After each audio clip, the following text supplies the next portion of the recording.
Is that true for you?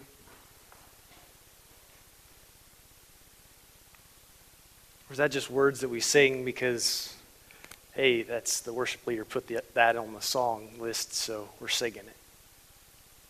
Or is it really all that we do? Does our life revolve around him? I'm not saying you have to be perfect. I'm not saying every second of every day you have to think about God. We should. But does he love us less because we don't?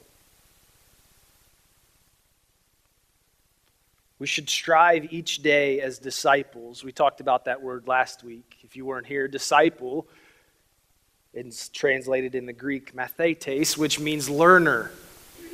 To be a learner, to sit as a disciple under Jesus was to follow Jesus and literally live life with him.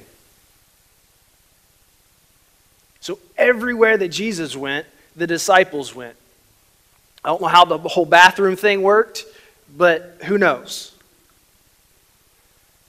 But to literally be with Jesus and to learn from him.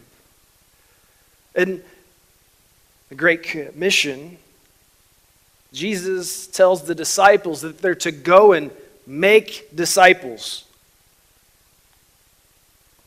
To go and make disciples. So literally, the disciples were supposed to take what Jesus had done with them and reproduce it. So a disciple's journey really never ends. Once you disciple someone and you feel like, hey, they're good, they're ready to go and do the same thing.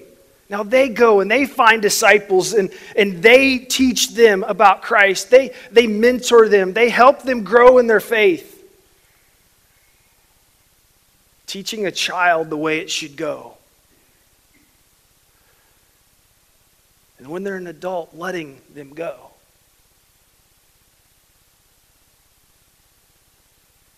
So we're doing this discipleship emphasis, if you will. The series that we're looking at is so that you may know the way. So Jesus shows us a way. Quite frankly, he is the way, the truth, and the life.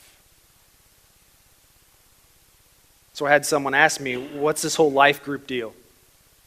What's this all about? What happened to Sunday school? Why do we skip over small groups? Why are we doing this whole life group thing? Well, I like words. I think words communicate something important. And Sunday school communicates something. A small group doesn't communicate anything. Small group means it's a small group. So why life groups? John 10:10, Jesus says, I have come that you might have a small group. I have come that you might go to Sunday school class. No, I have come that you might have life. Being a follower of Jesus is about molding our lives to be like him. It's about life. As disciples, we should seek to learn the ways of Christ, to literally take those ways and put it upon ourselves. You see, Sunday school communicates that it's school. And what happens in school? People fall asleep. No.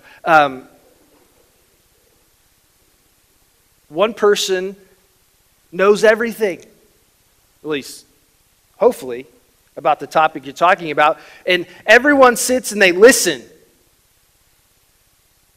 and they take notes. But you see what happens when you're only uploading information is that very rarely does the information get downloaded into transformation. Rarely does it become action and applied in our life if it's just head knowledge.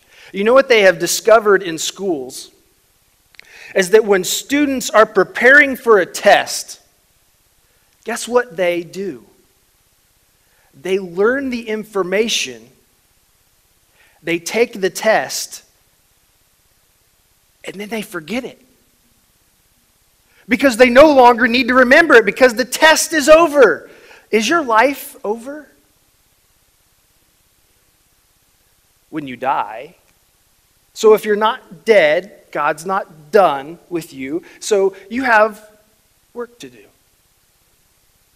So we can't just upload information. You see, what the Pharisees did when we're reading the Gospels is that they uploaded information into their heads. They memorized the Torah. So our first 5 books of our Bible, they memorized every single word. If you wanted to know the law, they were the go-to people. But you see that they never downloaded it into their heart. They didn't live it out. Jesus even calls them out at one point saying, the very law that you put on other people as a burden, you don't even live by. You see, because it was just information. There was no transformation that had taken place.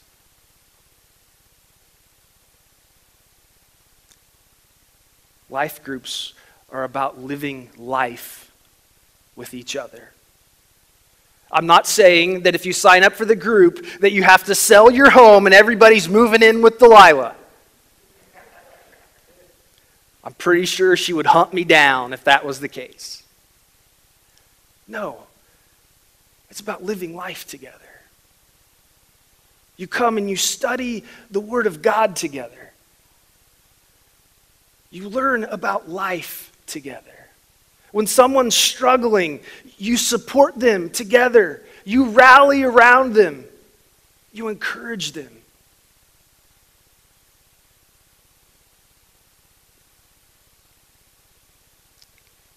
So why did Jesus pick such a small group of disciples? Why do we need to do things in small groups? See, there's that darn word again. You see, I can communicate. I can teach in this format like this right now.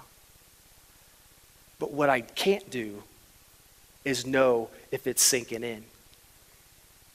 I can't see if you're understanding it fully. But in a small group of people, you know, when you're living life with them, you can see what's going on.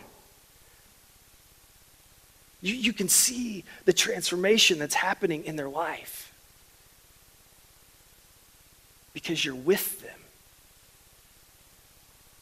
You see, the thing about Jesus and the disciples, because they were together all the time, when the disciples messed up, when they were tempted to go back to their old ways of thinking, Jesus was right there.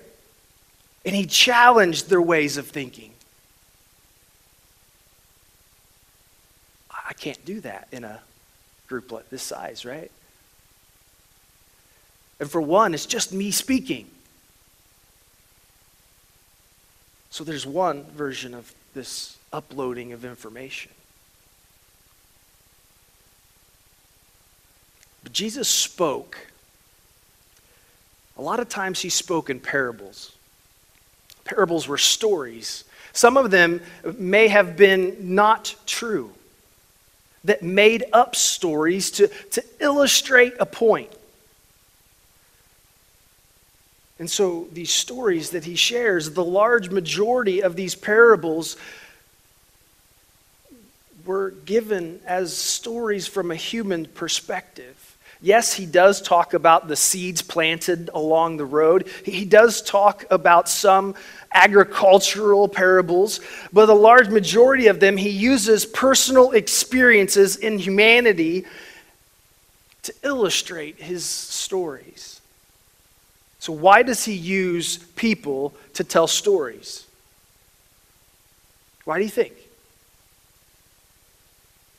Exactly, you connect.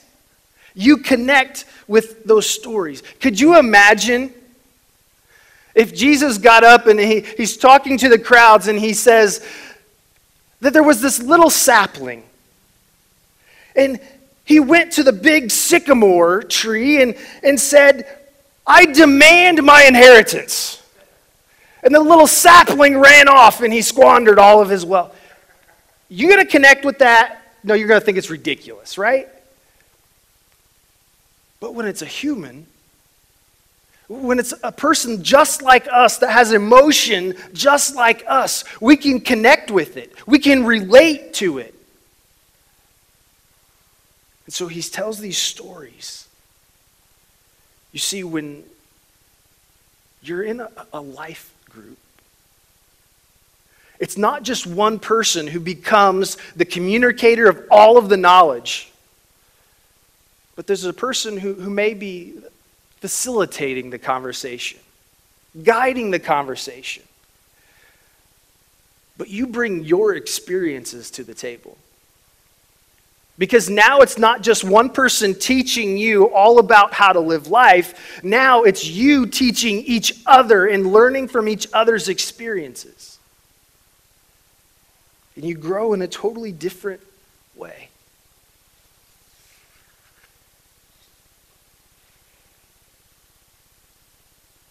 A few questions I want you to think about. Who taught you what was right and wrong?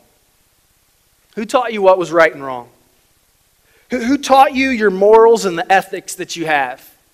And if you're unclear, morals, a person's standards of behavior or beliefs concerning what is and is not acceptable. Morals. Ethics flow out of your morals, and there are moral principles that govern a person's behavior. Who taught you those? Whose life playbook did you learn from? Who teaches you now? Whose disciple are you? Because one thing is certain, you are somebody's disciple. You are somebody's disciple. You're probably actually the disciple of multiple people. Who teaches you? Who teaches you about life? You see, I think there's one person that should govern who teaches us about life first. And that's Jesus. Everything after that's just kind of like extra. But here's the problem. A lot of times what we're taught, what we've been raised to believe, is contradictory to what Jesus teaches us. So then what? There's some realigning that needs to happen. There's some changes that need to happen in our lives. Because I'll just be honest with you. Nothing against the people who taught you about life, but if it goes against what Jesus taught about life, it's wrong. And I know a lot of that's hard to hear because there are some loving people that poured into you that maybe taught you that black people were less valuable than whites. It's possible. Or maybe gays have less value. I'm sorry. Despite how much you love them, they're wrong. And there's some changes that need to happen maybe in your life because of how you've been taught or how you've been raised. And a lot of times you won't even realize that you have a leaning towards a certain behavior or moral ethic that doesn't line up with Jesus until you're in a group of other people and they differ from you. And they challenge you. I heard a story this week about this group of pastors that came together. And there were four of them, and three of them were kind of really popular, well-known pastors, and they had large churches, and they had brought this newer, younger, kind of up-and-coming pastor with them. And they were sitting in this room, and they were on this retreat with a well-known psychologist and leadership expert. And so they're sitting in the room with this guy, and the expert says, "So how are things going?" And the first pastor piped up and said, "My church is just struggling. I had a good friend that I started ministry with, and we started this church together, and all of a sudden, he just started disagreeing with everything we were doing, and he literally split the church in half and took half the church and started another one." Wow. The next one says, "I haven't talked to my wife in 6 months. I've just put so much into this church that it's literally taken over my whole life, and my personal life is non-existent." The next one goes on, it's like, "Things are going pretty good for me.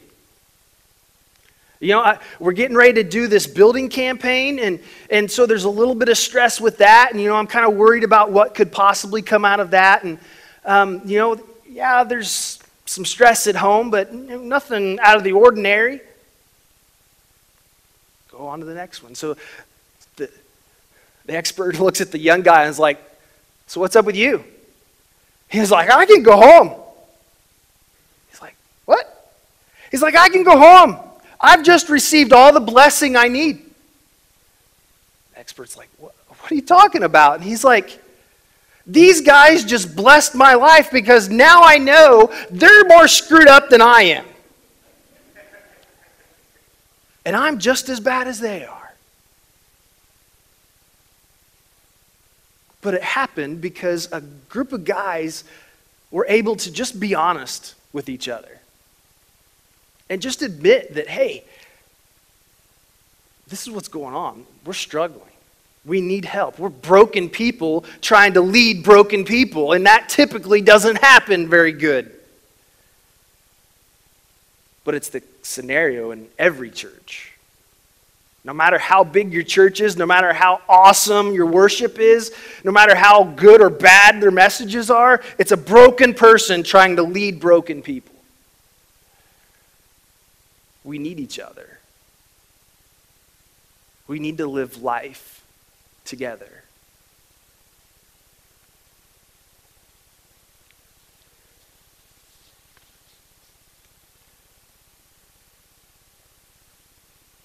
So this young pastor that's in this room of these older pastors, more knowledgeable, more expertise than him, and they were talking about this subject, and this young guy's, kind of opening up a little more. And one of the older pastors says, "Hey, let me give you some feedback." And the young pastor put himself in the perfect position. He leans in. You could see the body language just being receptive. And he says, "Yeah, give me a gift." How many of you like getting feedback? Some crazy people are out there. There's good feedback, but sometimes not all feedback is really receptive because sometimes it just hurts. Even if it is true, it hurts. And he says, "Yeah, give me a gift." You see, when you're in a group of people, that they're there not just for their own intentions. They're not there just to get, but they're there to give as well. They're there to give you a gift, to help you grow. It's not about hurting you. It's about loving you through what's going on. So when we look at the Gospels, so where do we get all this like crazy stuff about life groups and small groups? And why can't we just come to worship on Sunday morning for an hour and say, all is well, let's go? Well, if we're disciples of Jesus, we kind of have to learn from Jesus. So when we look through the Gospels, we actually see that there are 4 levels of community that Jesus engages in. 4 levels of community that Jesus engages in. The first one is the crowds, the masses of people that would gather and flock to hear him teach. For example, the Sermon on the Mount, the feeding of the 5,000, the feeding of the 4,000. The majority of the time that he taught the parables, it was to the crowds of people. It would be similar to Sunday morning. One person teaching to the crowds of people. But then we find there's a smaller group of people. A smaller group of people. 12 sounds like a good number. If Jesus said 12 was a good number to start out with, and one of them didn't make it, we should probably stick with somewhere around 12. That's a good size, I think. Someone said that one time. A small group is anywhere from 6 to 12 people.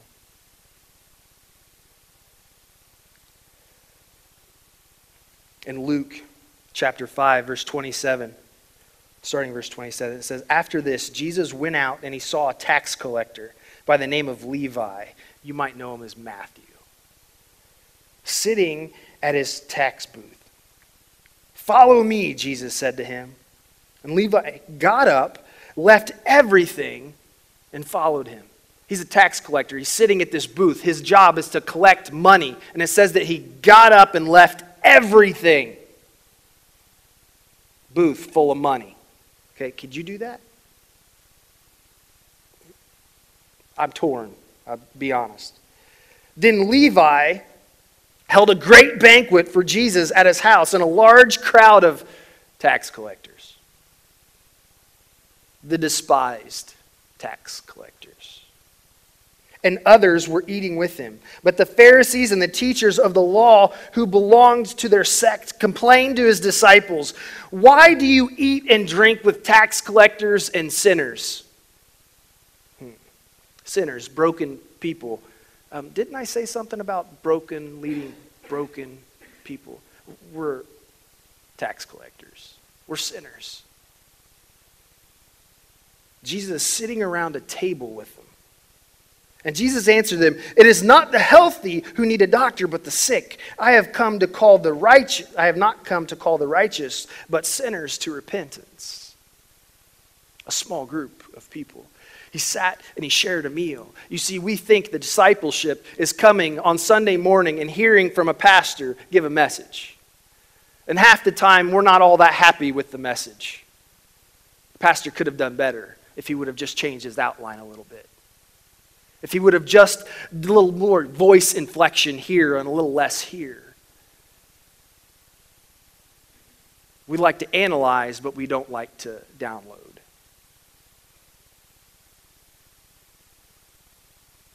How do we expect to grow if we're critiquing the message instead of learning from it?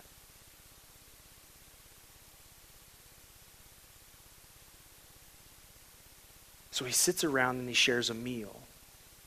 Discipleship happening. Sharing a meal. Well, I do that with my family every night. You do? What do you do? Well, we sit in front of the TV and we... No. Guilty. A long, busy day. We're tired, we're exhausted. We grab the McDonald's on the way home and party time in front of the TV. We missed an opportunity to teach our kids. You see, here's what statistics, culture teach us. We are a product of our upbringing.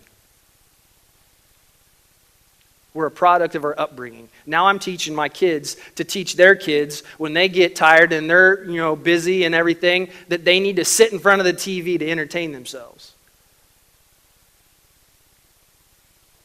I'll be honest with you, this isn't in my notes. This is just coming out. I've got room to grow. I'm a broken person trying to lead broken people. You know, to be quite honest with you, I'm proud of my brokenness.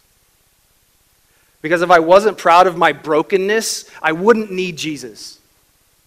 I wouldn't need to be up here. Quite frankly, if I didn't think I was broken, I wouldn't be up here.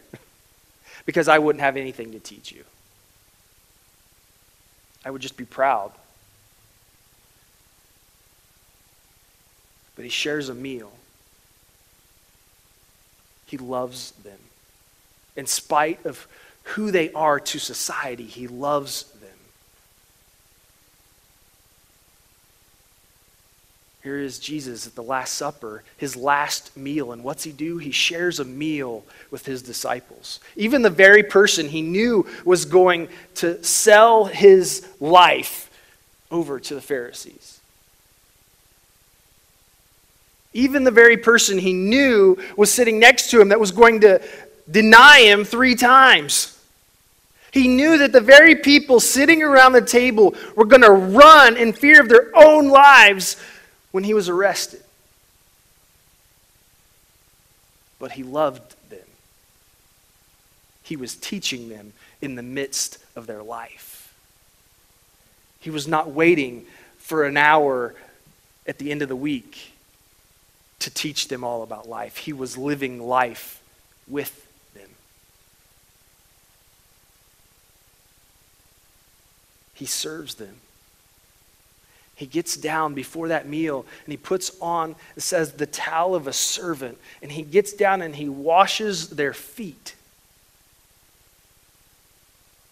He washes them. He's teaching them in that moment, in the midst of life. He's sharing a meal. He's serving them and he's telling them to do likewise, to serve the people around you.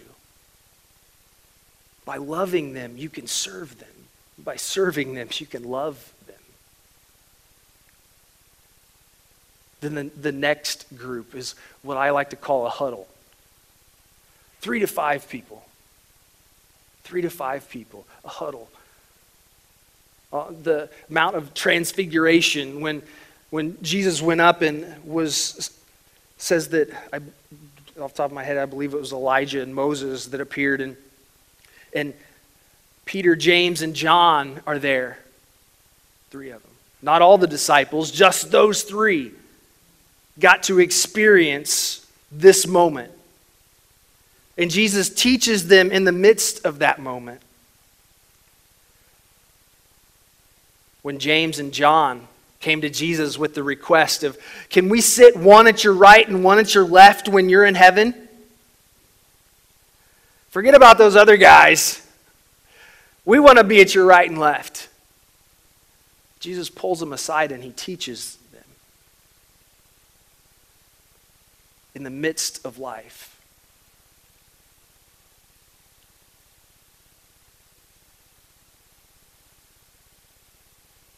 You know, we're kind of sometimes about the masses, about getting to church. I think the average now for a regular church attender is now considered someone who attends 2 times a month. It used to be like a few years ago, like 3 times a month. Now it's 2 times a month. Before long, it'll probably be 1 time a month. Just to let you know, when that happens, I'm showing up 1 time a month and see if I still get paid. Just to see if it's okay. Just say it. And so we're kind of with that. We're, this whole small group thing, if I'm feeling good, I'll show up. The huddle thing, we don't really do too well in that scenario because now we're getting, you know way too much about me, and you can't know that much about me because you won't like what you see, and I won't like it that you know it because you're probably going to tweet about it later, and I don't want that out there. So we really miss the mark on this one. One-on-one. one-on-one. But it's really the most important one. Because the one-on-one is you and Jesus. It's you and Jesus. In Mark 10, verse 35 through 45, it says that Jesus, okay, get this, Jesus, the Son of God, says that he takes time to go to a solitary place to be alone with his Father.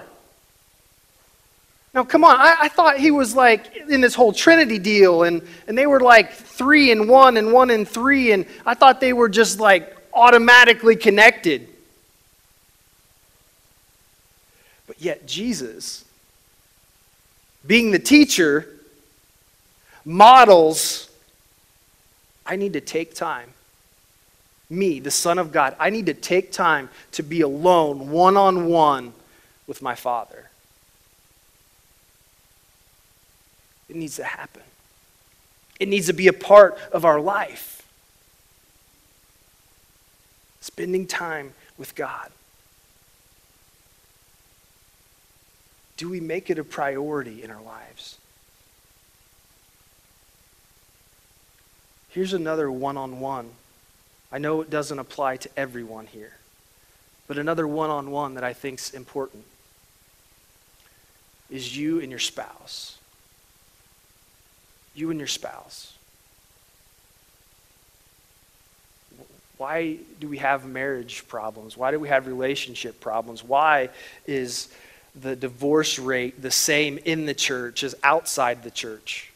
They're actually predicting that before long that the divorce rate inside the church will actually be worse than outside the church. Why?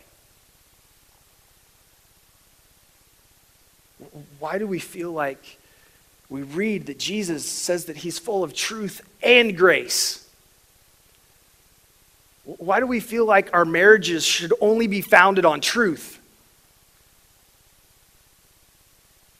Or that our marriages should only be founded on grace?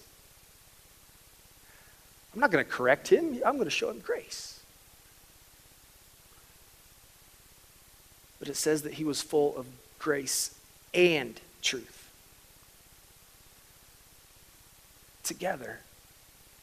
Spending time together. And if you really want to see your relationship grow, study the Word together. Pray together. Any young couple that is dating, they're not engaged, they're just dating. I always give this advice. Do not pray alone together. Do not pray alone together. Because it is one of the most intimate things that you can do besides having sex. And when you're alone and you're praying together, there's emotion involved. And you're, before long, going to feel really connected to this person. And then guess where it goes? It goes somewhere it shouldn't go. Because now they've developed this intimacy, this deep connection together.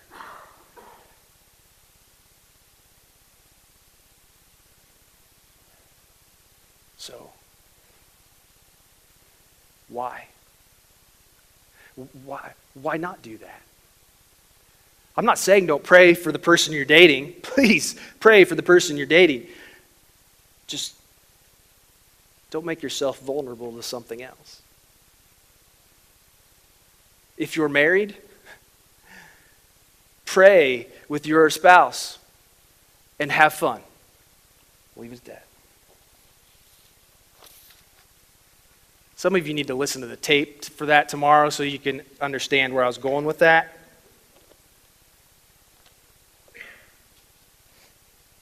First Kings chapter 19. Close with this. Starting in verse 11. It says, The Lord said, Go out and stand on the mountain in the presence of the Lord, for the Lord is about to pass by. He was speaking to Elijah.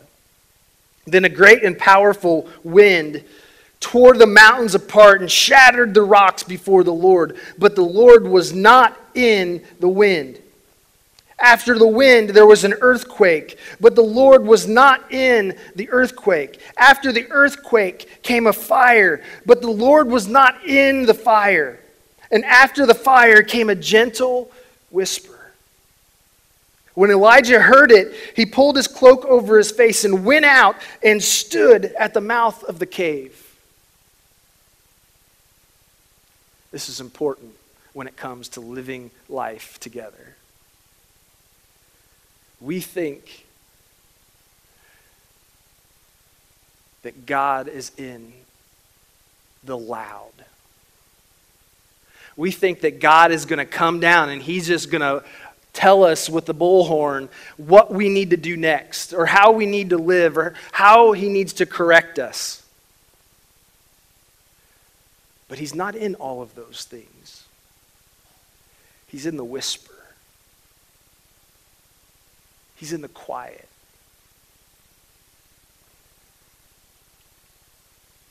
Why do you think he's in a whisper?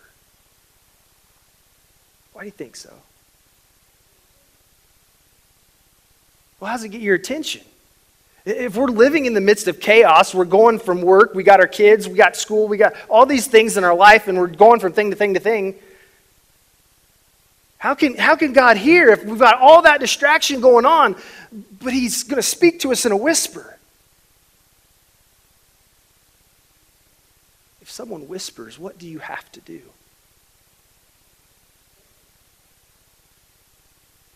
You have to turn down the music. You've got to turn the TV off. You've got to get rid of the distractions. You've got to get one-on-one with God, and you have to listen. You have to draw close to hear a whisper. Here's what I've learned. God whispers through the lives of people into yours. He whispers through people. He takes their experiences and teaches us about life.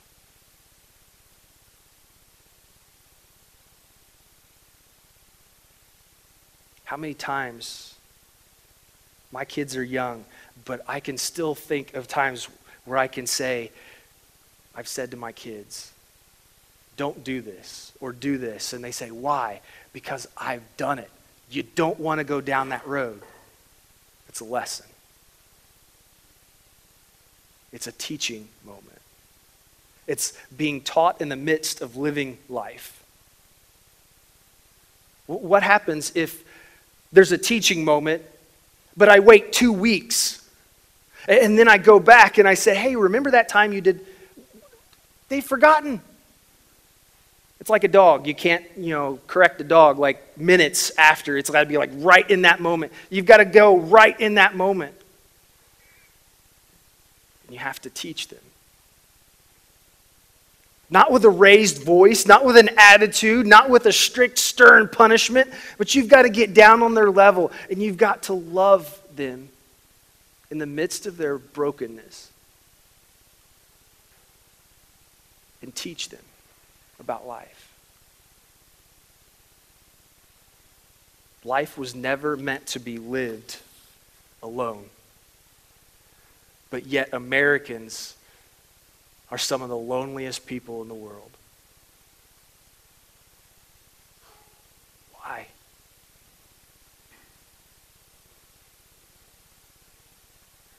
I had a professor that told me one time, actually told a group of us, a group of pastors, he said, if you are ever lonely in ministry, you have one person to blame: yourself. Because you didn't do anything about it. You didn't do anything about it. There are plenty of opportunities for you to be with like-minded people. And here's the thing, us group of pastors, we're from different denominations. Some of us even have different beliefs. But yet we can love each other. We can support each other. We can be there for each other in the midst of all of that. Because it's about being together. It's about living life together.